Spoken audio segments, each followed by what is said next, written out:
Hey everyone, and welcome. Today we are going deep. We're going to peel back the curtain on our relationships, but maybe not in the way you'd expect.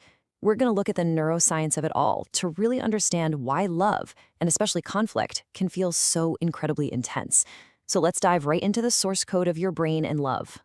So let me ask you this. Have you ever been there?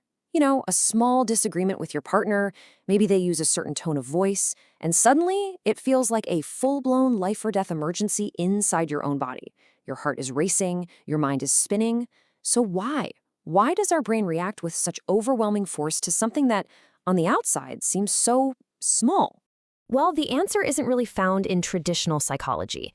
To get to the bottom of it, we have to look at the brain's most fundamental operating principle. See, your brain isn't just a passive observer taking things in. Nope, it's an incredibly powerful prediction engine, and its number one job, above all else, is to keep you safe.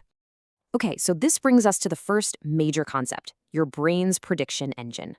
Your brain's main job is to constantly build models of the world to predict what's going to happen next. Why? To save energy. Being right is efficient.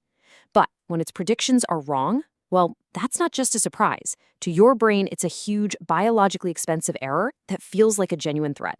And there's actually a scientific term for this feeling: thermodynamic surprise.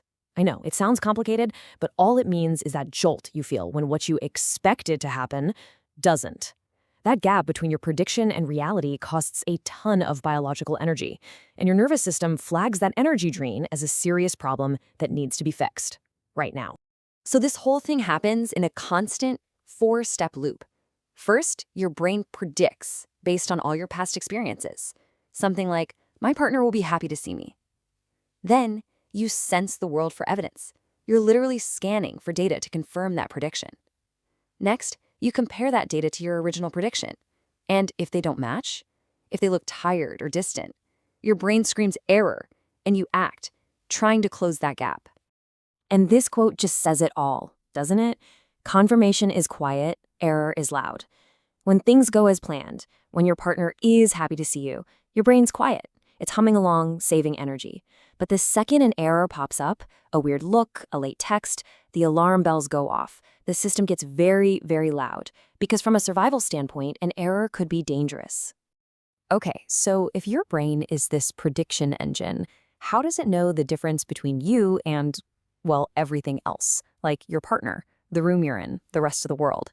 It does this using a fascinating concept from physics called a Markov blanket. Just think of the Markov blanket as a kind of living, breathing membrane. It's the boundary that separates your internal world, your thoughts, your feelings, your predictions, from the external environment. Honestly, without this blanket, you wouldn't really exist as a separate thing. It's what gives you your somethingness, your sense of self. And this blanket has two main parts. You've got your sensory states. These are your inputs, right? The channels you use to take in evidence, like your partner's words or their tone of voice. And then you have your active states. These are your outputs, how you influence the world through your speech and your actions. And that space in between, where your actions become your partner's sensory input, that's the membrane. That's where the relationship actually happens. Now, for a relationship to be healthy, this blanket has to stay pretty solid. Its main job is to sort useful information, what we'll call signal, from all the other junk, which we'll call noise. But what happens when that boundary gets leaky? What happens when it breaches it? This is maybe the most important skill in a relationship, knowing what's inside the blanket from what's outside. Signal is what's happening right now, your partner's actual words, their observable behavior. Noise, that's everything else. It's memories of your ex, it's how your parents used to fight, it's scripts you learned from movies. So much of our pain in relationships comes from mistaking that noise for a real current signal. And that's what we call a blanket breach. It's when a prediction from your past, a ghost, slips through the membrane and pretends to be current reality. So, for example, your partner's a little quiet, and you suddenly feel the exact same panic you felt when an ex was about to break up with you. That's a breach. A past prediction is contaminating your present data. Now, keeping this blanket strong isn't just some abstract mental idea. It is deeply physical. The software of your predictions and feelings is running on the very real hardware of your nervous system.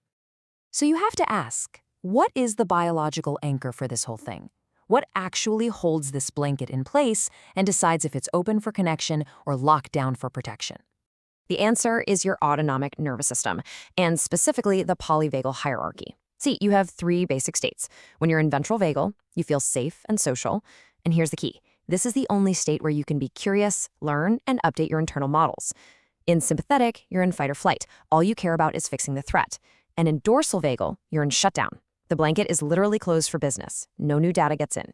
But here's the amazing part. You can manually change your state. You can engage what's called your vagal brake to pull yourself back into that safe and social zone. And the technique couldn't be simpler. You just inhale through your nose for a count of 4, really letting your belly expand. And then you exhale slowly through your mouth for a count of 6. That longer exhale is a direct biological signal of safety to your nervous system. So with all this in mind, we can look at attachment styles in a totally new light. They aren't personality flaws. They're not who you are. They're simply logical, rational prediction strategies that your brain came up with based on past evidence. They're basically just the default settings on your relational volume knobs. And this brings us to that classic anxious avoidant trap. The person with an anxious strategy has their threat volume turned all the way up, overanalyzing every potential negative signal. The person with an avoidant strategy, meanwhile, mutes their relational channels. They thicken their blanket to protect themselves.